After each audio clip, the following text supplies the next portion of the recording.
Lustry se divoce houpaly, tak popisují svědci silné zemětřesení, které právě dnes, v sobotu, zasáhlo ruský poloostrov Kamčatka. Podle posledních zpráv dosáhly otřesy v epicentru síly 7,4 stupně, což vyvolalo obrovskou paniku. V obydlených oblastech lidé vybíhali z obchodů i ze svých domovů. Na parkovištích se houpala auta. Úřady okamžitě vydali varování před vlnou tsunami, která mohla přesáhnout 1 metr.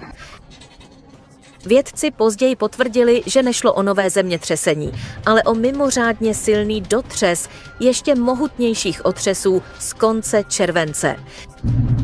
Záchranné složky jsou v nejvyšší pohotovosti a kontrolují budovy. Dobrou zprávou je, že podle předběžných informací nebyly hlášeny žádné větší škody.